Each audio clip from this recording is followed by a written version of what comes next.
Welcome back. Thank you for staying with us.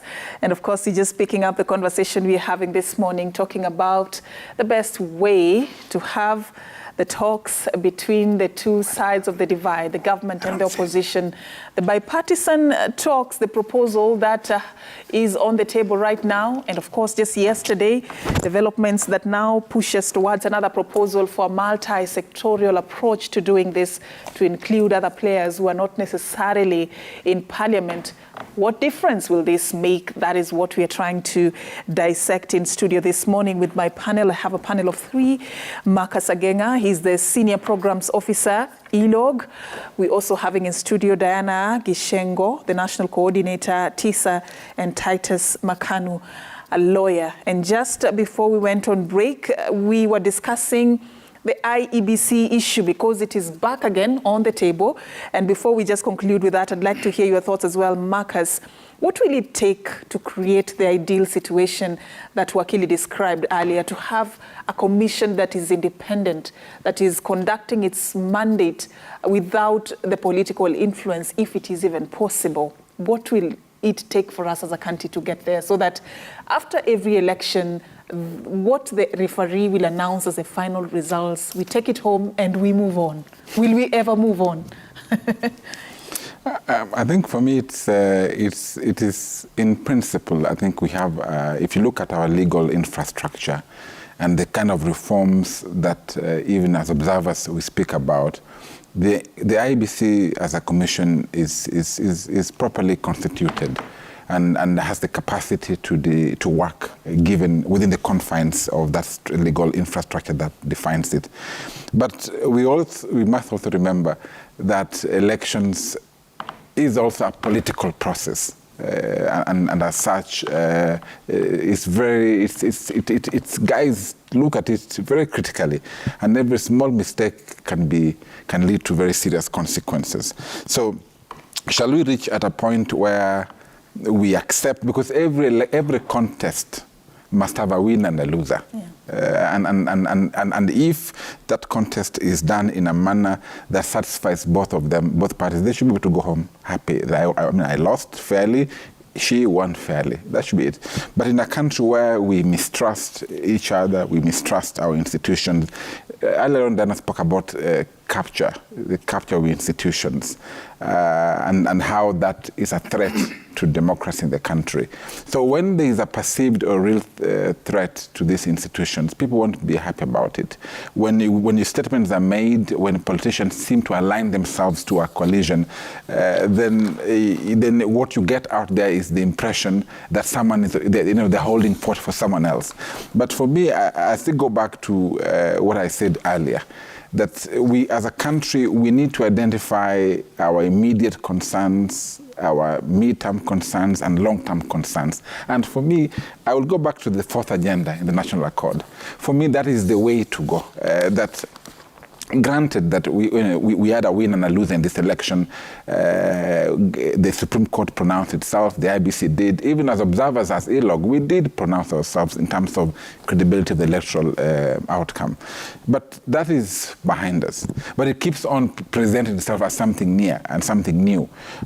So from where I sit, I think there's need for us to move into very critical dialogue, a critical conversation, that identifies, looks at what reports that we have, especially the reforms that are required, some of these issues to the land reforms, issues around unemployment and poverty levels, the issues around cohesion, because these things are somehow tied to our electoral process. And also, let us have an honest conversation about our electoral system, where the winner takes it all. And also ask ourselves, given our Kenyan history in 1992, 1997, in 2002, 2002, yes, 2007, 2013, and 2022, we've had the winner takes it all, and what the consequences it has. So there's high premium, so as Dana said earlier on, you have the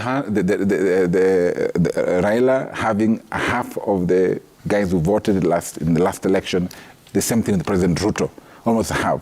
So what happens to this guy that has so what would you rather we have? Because there must be a formula. Somebody has to win and somebody has to lose. First of all, as you ask the question, in terms of the context itself, so we need to ask ourselves, is the context fair? Is the referee fair? Are other institutions, are other players also fair? Because the IEBC is one of the main actors in the electoral process. Even if you reform the IEBC, for example, the issues to do around the voter audit, the audit of the voters register. IEBC is just one of the players of that in terms of keeping data.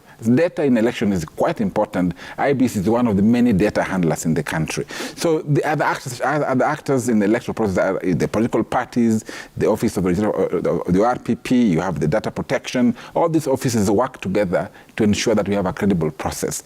So in terms of making these institutions work is important, but also making our electoral system respond to our own realities. For me, that's a critical issue. We need to invest. So this talk, whatever form it was going to take, for me, it must be able to address deep issues that we have always put as the last agenda. But let me, Diana, do you think the timing of these talks gives us room to discuss the pertinent issues captured in Agenda 4 that Marcus is talking about, the long-term issues that are bedeviling this country? Because it's usually happening just at the climax of tension, and a lot that is happening in the country that really needs sort of like immediate measures. Let's do something quick and now. Does it give us room to really explore and look at the long-term solutions that are needed to the issues, the generational problems that are bedeviling the country? Do we have that opportunity? Safin, yes, we do have the opportunity, but we must take over the processes. Okay. Marcus said Agenda 4 needs to become Agenda 1. In this particular process, and if you think about IEBC, let me first respond to the question of why IEBC is always a contentious issue. And even if we go back, and maybe Makano would have better history than I would of the constitutional reform process. If you think about what we did, back then in the 2000s, I was a student and studying 50+1, 24 counties. I would do that math and I would be like, wow, whoever wins will be the most popular and widely accepted president. 3 elections under the Constitution 2010, and it no longer matters. We don't even count 24. In the last elections, both sides had managed to get the required percentage in 25. Most of them were above 24. Both candidates were above 24. 50+1. It's no longer a big issue or a big determinant of whether this is acceptable or not. And whenever we have this conversation, how many MCAs are concerned about the IEBC commissioners? What are their issues about the register? Yet they are active players in an election. So I think there's even a bigger problem where we are in a devolved system of government, but we have never devolved. When governors must leave their counties to come and join the clamor to reform the IEBC, not for their own elections, but for the presidential elections, there's something fundamentally wrong with our political leadership system. Something that has not given yet. And the process of appointment, if you read the series by the book that the former chair has written, I don't think our political leaders ever have confidence in the electoral process. All of them, it seems, are so keen to influence it to their favor as opposed to allowing it win. And I think it's part of why we are always in that process, where you have done so much to influence the process, it's unfathomable that you have not managed to win. But what does that say about that process?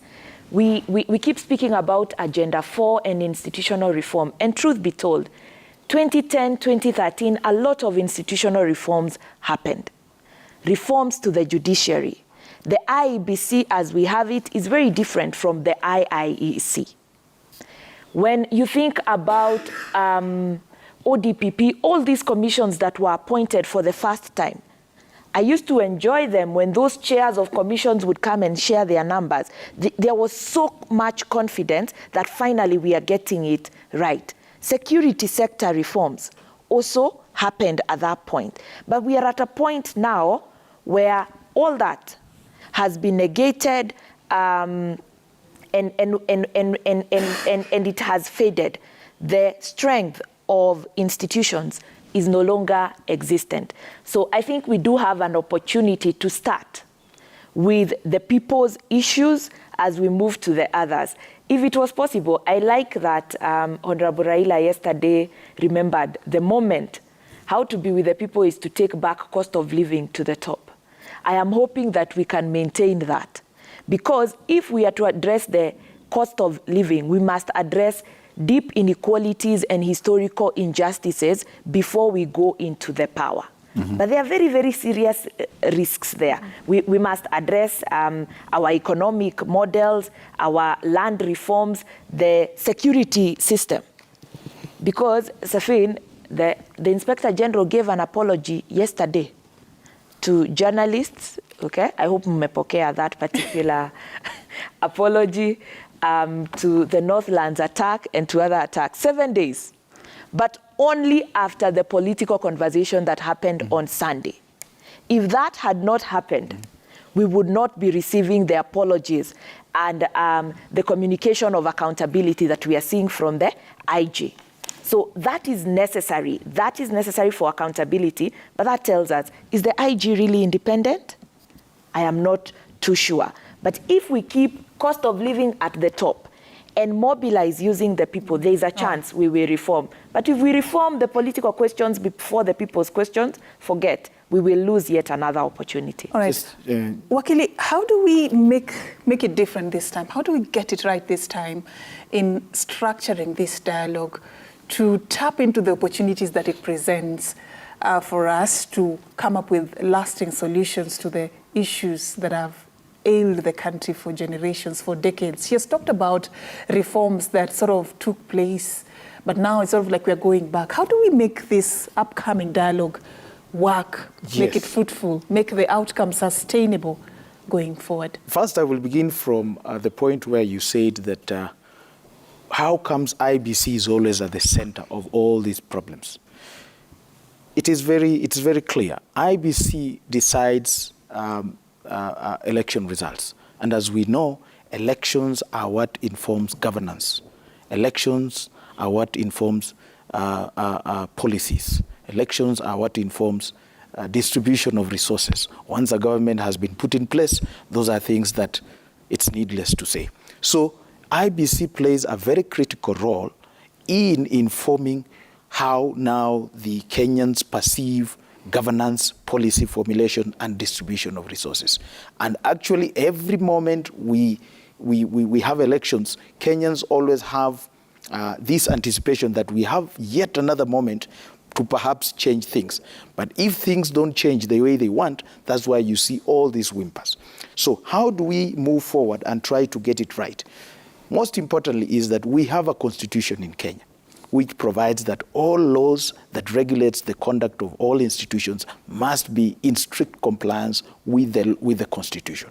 So, and one of the mechanisms that has been put in place or has been used time and again without number to ensure that laws are in compliance with the Constitution is public participation.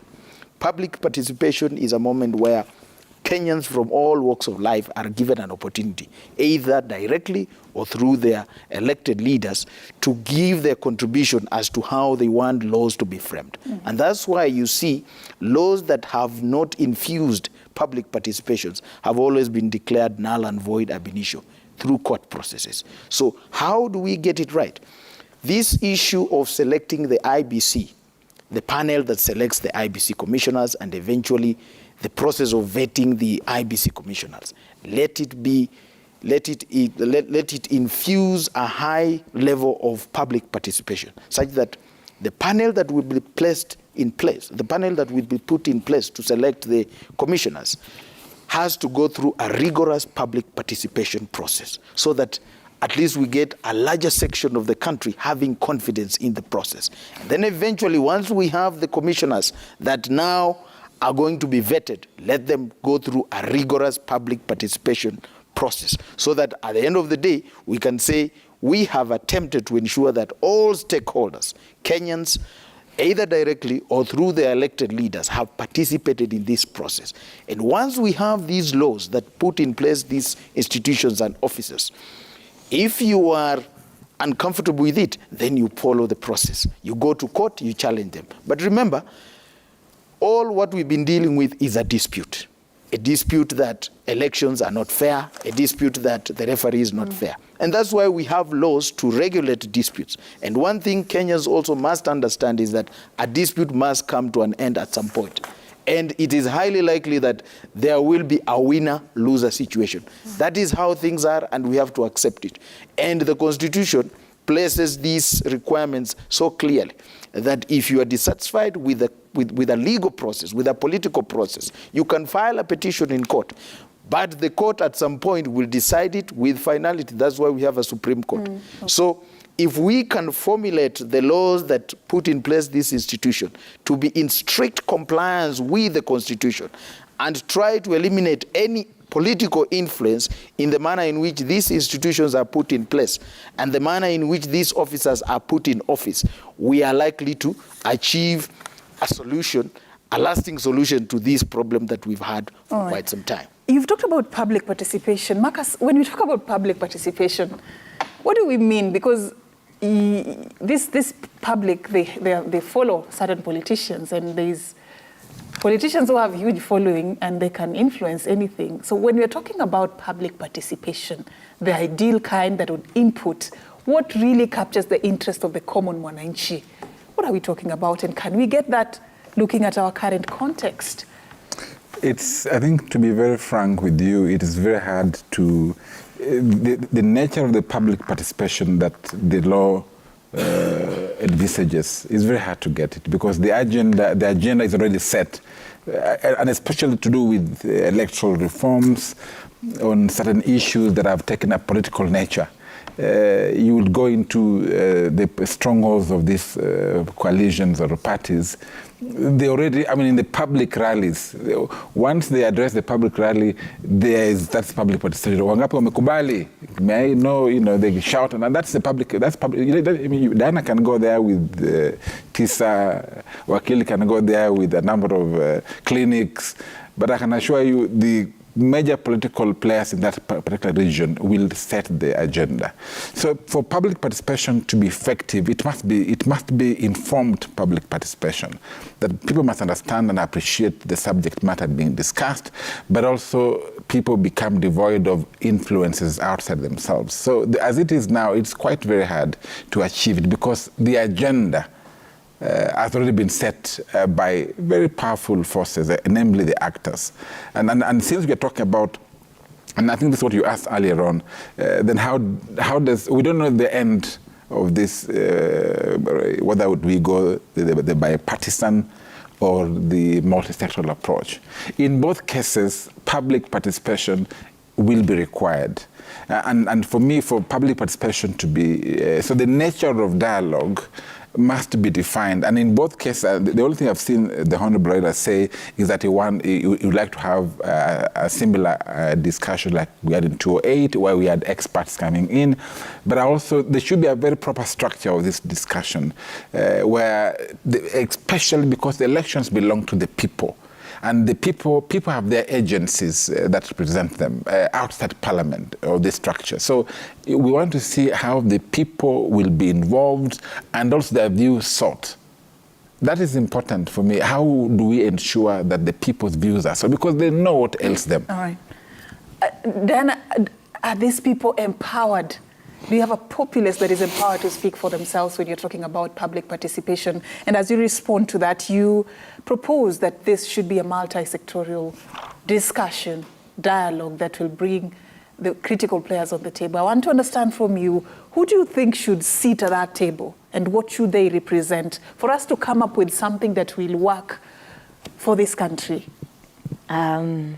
Josephine, this will be very difficult. And even when we try to liken it to the National Accord, as so much has shifted. One, the person who leads this must be credible in the eyes of everyone, including the two protagonists of this particular conversation. So previously, we would quickly say a retired judge, religious leaders. Right now, it is not clear. But whatever happens, the process must be led by somebody with very, very high levels of credibility to bring all these actors, not just the two, all these actors on the table. Because we may think about somebody who is credible just for the electoral justice issue. The economic issues have different interests. Cohesion. Yet cohesion and all that, we will need somebody who is able to communicate credibility to the nation. When there is credibility, Kenyans are empowered enough to bring their issues on the table. Actually, it is the political class that constantly blocks Kenyans from participating. It is the reason why we do not have a public participation law as yet. We continue to rely on judicial interpretation of what public participation is. But Kenyans are always very, very keen. Even right now, you look at the citizen handle, Kenyans are able to express themselves. They are able to tell this is not genuine, okay? And let's remember, Kenyans also participated by refusing to participate in the election. So they actually do know. And let me just use the issue of electoral justice. Previously, we would have said religious leaders, workers, civil society, political class. Now, technology is a major player in the electoral process. So with moving forward, we need tech experts as part of dialogues around electoral justice so that we build confidence in the technology infrastructure that is used to run our election. Move to the other issues of historical land injustices. We will need to bring all those actors as squatters, IDPs who have never been compensated. And yet this is such a deep issue and that has continued for such a long time. I have worked with communities at the coast, including the Pemba community, who were supposed to be stateless or migrants. Then they say, look, we were here since 17th century. All these beaches were ours. We ceded them. How do you resolve that and make it genuinely? So I would say it is to ensure that all groups that are significantly interested and aggrieved are on the table, but also a process that allows everybody. And we're in the digital era. A dashboard can allow us all to go and put in, aggregate, balance minority interests, and have a process that an outcome that we are truly proud of. Yeah. All right. I'll come back for your final round of comments. I just want to also give Kenyans a chance to have their say. Public participation, we say. So let's allow them to also have their say on social media. We invited you to give us your feedback at Citizen TV Kenya, at Safina_Ching, at Ayub Abdikadir. At Remy Butia, you say every Kenyan should be embraced and allowed to feel that they belong. We need national cohesion and unity of purpose and engage unconditionally. Reaching an acceptable resolution will require compromise on both sides, not a belligerent rhetoric. All right, so we have Babu Michael K.E.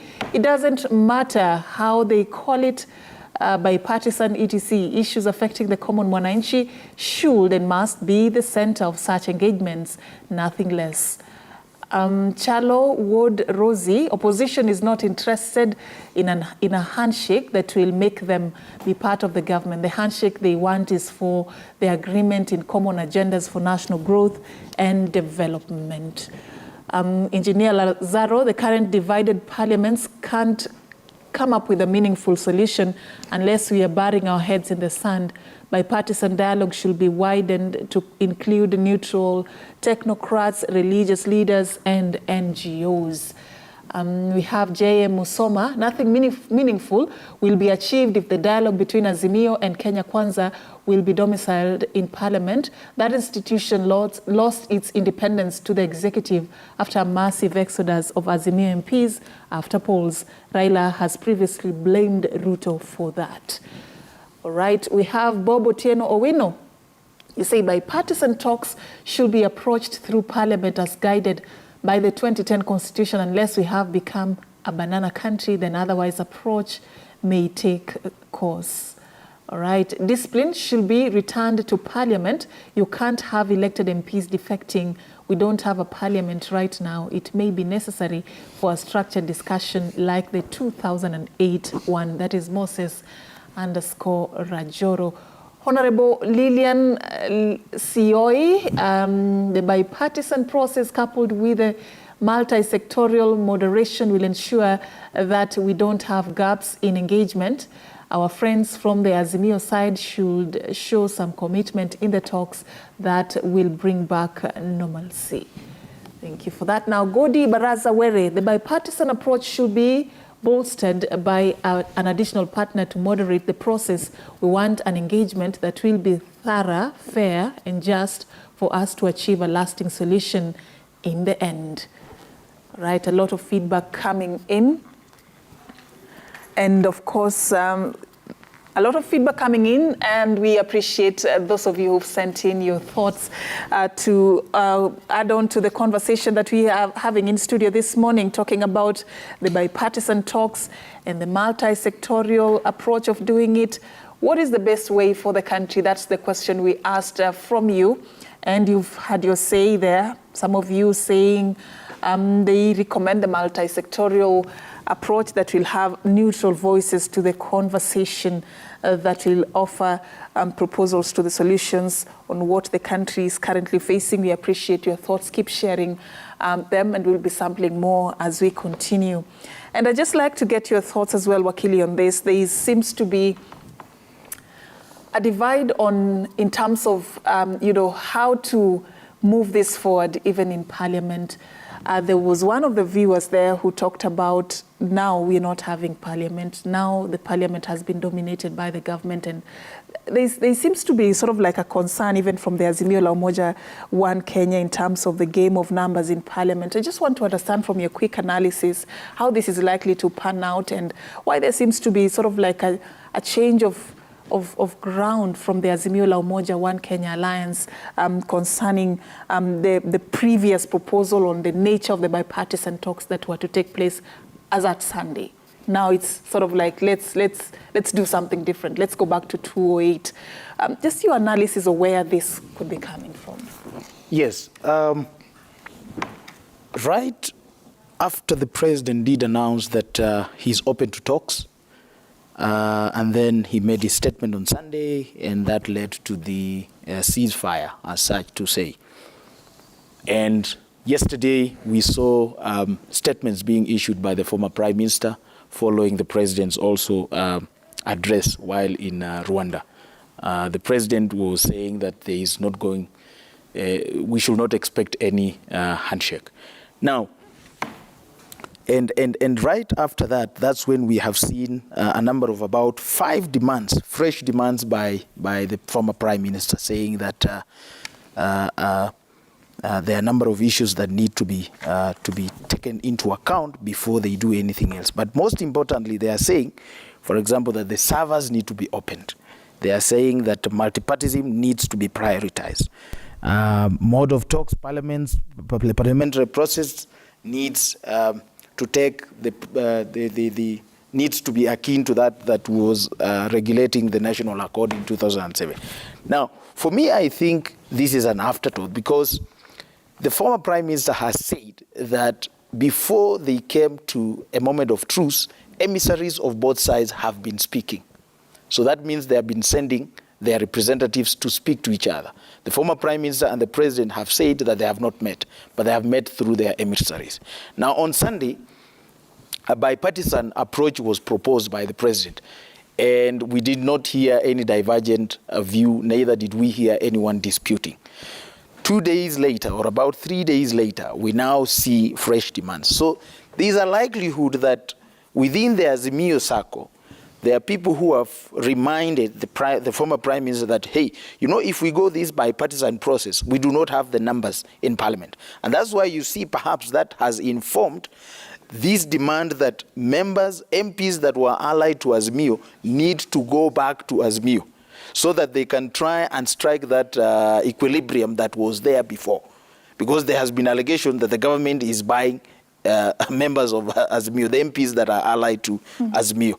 But then again, I find that argument to be a bit far-fetched, because we have laws that regulates members of parliaments and members of coalitions. If a member of a coalition has turned wrong, there's a process through which you can discipline that member. There's a process through which you can reprimand them for them to show cause. And of course, some of these processes can even end up to their seats being declared vacant. So I don't think that's an issue that parliamentarians should tell us that we have been overwhelmed, our members have been bought. But to put it as a demand, yes. What do you think about it? Because to put it as a list of demands seems like it is one of the things, one of the irreducible minimums that should be addressed, that the MPs who went must come back for us to now move on. And yes, because is it achievable? It is achievable because we have laws that regulate this. If a member of parliament ceases to support the activities or the agenda of a party or a coalition that supported him to get into parliament, then there's a way in which you can reprimand that member. You can either discipline them, you can declare their seat vacant because they no longer believe in the objectives of the party that took them to parliament. So there is a way these members can be reprimanded. But most importantly, in order to achieve a short-term solution to the challenges that the opposition is now bringing, because when the bipartisan approach was proposed, they did not dispute to it at that particular time. So this, I keep on maintaining and insist that it's an afterthought, because someone must have whispered to the former Prime Minister that if we go to the bipartisan process or through the bipartisan way, we are likely not to succeed. We will be taken through the wild goose chase round that we witnessed before, where the selection of the panels that is supposed to put in place the IBC commissioner comes before House. Yes, it is in law, envisaged in the law, but we don't have say because we do not have numbers in parliament. So whatever Kenya Kwanza will propose will sail through because they have numbers. So if we go through that, we are not going to succeed. So we must demand and put it in a memorandum that first, before we approach, before we commence on these negotiations, our former members must return to our party so that at least we can have that say. And if it comes to a stage where we need to take a vote, then we will have numbers. So that is what perhaps has informed this. I wonder how and probably now that points to a fact that it appears the former Prime Minister, he's not getting proper briefing as to how these negotiations are going. Because if he had been briefed properly, he ought to have disputed or responded immediately to the President on Sunday and say, no, we are not going through the bipartisan process. We will approach the multi-sectoral process, because that infuses everybody. It is going to bring on board people that are outside the political space. Excuse me, let me just come in briefly. I think for me, I'm of a contrary opinion. I don't think that the former Prime Minister is being misled. It's common sense. When I watched the President speak on Sunday, and I knew that Raila would be speaking shortly afterwards, I knew he'd reject those two, because even me, from where I sit, the parliamentary approach would have succeeded because of the numbers that they command. That's number one. So, but why didn't he reject? That's my question. So I don't think the issue is being misled. Maybe there's something we don't know. I think it can't take Raila 3 days to know that it can't go the parliamentary way, sure. Because when you fail to respond correctly, yes, it means probably you are doing it deliberately. Yes, or you there's something. No, I don't think it's, and I don't think it's misinformed. Raila is a very serious guy. I don't think he needs 3 days to the second thing I want to say is about the issue to do with this issue. We have made handshake become a devil. Handshake, even in an African context, is a sign I'm reaching out to you, you're reaching out to me. when I greet you, I say I'm reaching out to you, wanting to know how you're doing the same thing. I mean, I don't think handshake should be a major problem unless now we define handshake in selfish terms. But the president defined handshake yesterday. He did. Yes, I did. Yeah. But my issue in Kenya, handshake means this. But you see, the issue of what about the so-called this capture of institutions? What is it about? It's about handshake. If you have to look at it properly, it's about handshake. When you go and visit the opposition-led MPs and you make for them a cup of tea in your house, what are you doing exactly? If that's not handshake. We've seen, I mean, the onslaught, the movement of opposition-led MPs and even governors into the fold of Kenya Kwanza. What is it? Is it not handshake? So why would handshake be good when it serves your purpose? There's some hypocrisy there. So assuming that, for example, that now president orders, let's take the MP for Langata, for example. So so you want the president to say, now, Jalango, go and now work with, go and advance interests. You think Raila would trust Jalango again? So you're suggesting that there is double speak? It's double speak. It's a double speak. I mean, handshake is going on in this government, and it's a form of capture. The executive is, and someone has just told you there, the parliament is captured in a sense. When you raid into the opposition, you offer goodies to them. That is handshake. It's handshake. So why are you saying that if for Raila you can't take it, but you want all the MPs and governors to come to your side if there's not handshake? Diana, what is handshake from where you sit? Handshake is everything good and bad in this country, I think.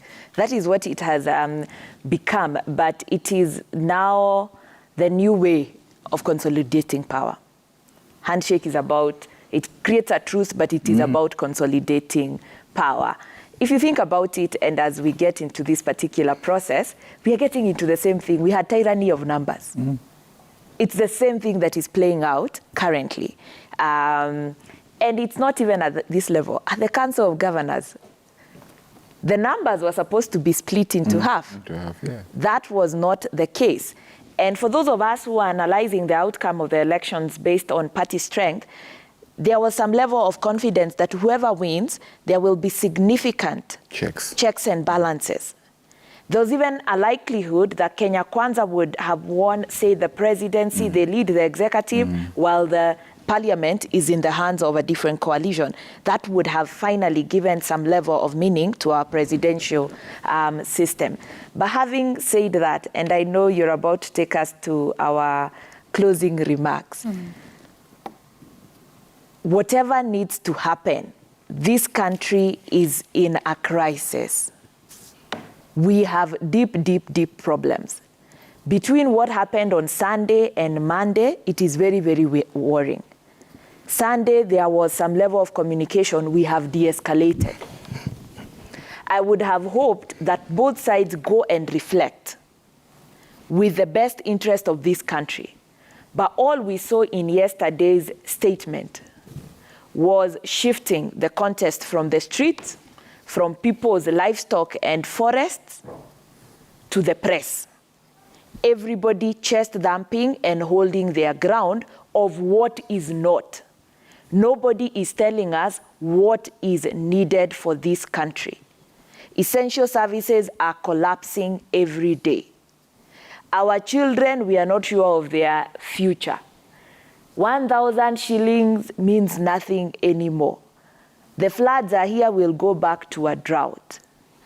There are by-elections that are supposed to happen very, very soon. We have a country to run and bequeath the next generation, and that is what our leaders need to be alive and wake up to. All these other issues, it is not campaign time. It is a moment of nation building, and we must see deliberate effort. I am urging the media and everybody to call these people out. It is not time to just keep reminding us the terminologies we used during the elections period and campaign period. It is not that particular moment. It is a critical opportunity that we have gotten. We have had them too many times and wasted them. we continue to suffer every day. Let us make this country a country that we are proud to belong to, and a country that is productive politically, socially, and economically. Wakili, thank you for that, Diana. That was deep. You know, that moment of just what the country needs right now, the realities that we have, including the floods that are currently happening. Nobody's talking about that. Wakili, let's focus on something. The Azimio coalition, the MPs allied to Azimio coalition, are supposed to be having their parliamentary group meeting this coming Thursday. Sometime after Easter, the Kenya Kwanza allied members of parliament will be having their parliamentary group meeting. Both sides still are holding their hardline positions concerning the debate in the country right now. There's one viewer who spoke about the need for compromise, you know, if this dialogue is to be fruitful. Do we have a chance of achieving that? Okay. You know, what we are experiencing or what we are witnessing are negotiations, popularly known as consultations, because we have two disputing factions that are inviting each other on a table to discuss pertinent issues that concern them. We have not seen a third party or an uninterested party being invited to mediate. So, and when you approach a table of negotiations or consultations, it is important to concede and to concede ground and to compromise your positions. Otherwise, you are likely not to succeed. And that's why we have stages of dispute resolutions that you try and explore consultations through negotiations. If those ones fail, you invite a third party in the name of a mediator. If that fails, you invite a higher ranked third party called an arbitrator. And if that fails, then the option you have is to explore adjudication. Unfortunately, in this process, the process of adjudication has since been closed. Remember when these parties went to the court, to the Supreme Court, and the Supreme Court pronounced itself. So it is very important that as these two factions retreat to dialogue and to speak about these pertinent issues, there is no option, there is no way out. They have to compromise. And when they compromise, I will not be surprised when we have a lukewarm handshake. In as much as we have heard the president saying that forget about the handshake. And the opposition leader has also said that it is the government that is actually talking about the handshake. So most importantly, these parties need to compromise because they are on negotiations. They want to achieve a win-win situation. They are not in an adjudication context or contest. So it is very important for them to compromise their position. Otherwise, it's highly likely that they will not reach any solution. And we will not be surprised when the opposition will go back to the people or they will initiate again the demonstrations. But just to respond briefly, because my brother here did say that he holds a different view as concerns the issue of bipartisan and multi-sectoral. I still believe, and you can see the way the former prime minister is issuing his statements. He waits for the president to issue his statements, then shortly thereafter he makes his statement. Clearly, there seems to be, again, uncertainty in the Azimio camp. They seem not to know what they want. Once they've been invited on the table, they don't know what they want. That's why you see immediately a bipartisan proposal was placed on the table. They did not dispute to it. They did not object to it. 3 days later, they come up with another proposal and say, we want a multi-sectoral. And inside that multi-sectoral proposal, they are saying, first, our members who have been bought need to come back. So there seems to be unclear uncertainty. And that's why I still hold the view that probably the former prime minister is not being briefed properly as to how this dialogue and negotiations should go on. On the issue of the handshake, I think what the president is saying clearly is that we are not going to have any handshake between himself and the former prime minister. Because if we are talking about handshake, it is already happening in this government, and I agree with my brother here. You remember the likes of Kina Kidero, the likes of Engineer Ngumbo, who were in, before the elections, they were in their respective parties. But after they failed to make it to win their seats, they quickly jumped and crossed over. Clearly, to me, that's a handshake. Is that a handshake? It is a handshake. It is. Let us not confuse. There is this notion, unfortunately, it appears that the word handshake has been given a very big meaning, that a handshake only happens when the former prime minister is involved. But to me, from where I sit, handshakes are happening all over. People are crossing over. The likes of Jalango, that's a handshake with the president. He was in an opposite camp, but he has crossed the floor and said he's working with the government. There are so many governors that are visiting the State House and saying, we are ready to work with the government. That's a handshake. All right. Thank you, Akili, for that. We've run out of time, unfortunately. I'll give you a chance, Marcus, to have your final say in the conversation. Thank you very much. I just want to urge our leaders that even as we move into the next steps in terms of structuring the conversations, putting in place the required infrastructure, that they put at heart the interest of the country. That many people are looking towards a calm, peaceful, and prosperous nation. And the president has the highest moral obligation, as much as Raila has it. So my take is that they listen to their inner voices. They are Kenyans like ourselves. They also want a peaceful country, but also a just country as well. So they have to just work towards ensuring that whatever must be done by them, let them do that. We return to work. We return back to normalcy. But also at this point, they are handlers. He calls them the handlers, whatever it is. I mean, the hardliners in both camps. They should be left out of the conversation, because if they were to listen to the hardliners in each camp, nothing will move on. So I would just urge the country, let us be patient. We hope that after Easter, because Raila gave them 1 week from what I saw, so 1 week should be expiring just after Easter. So we don't know how things will go. Chances are that we might go back to the streets, but we don't want to get there. So I'm just hoping that both the president and the Right Honorable Raila will listen to their deepest inner voices and speak to one another.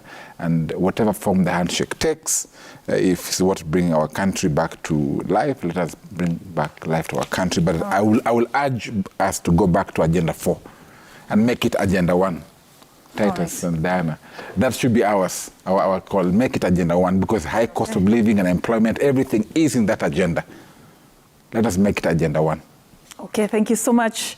Marcus Agenga, Senior Programs Officer, Elections Observation Group, ILOG. Diana Gichengo, National Coordinator, the Institute for Social Accountability, TISA, was also sharing her insights with us. Thank you. We have Titus Makanu, lawyer. Thank you so much, Titus, for creating time as well.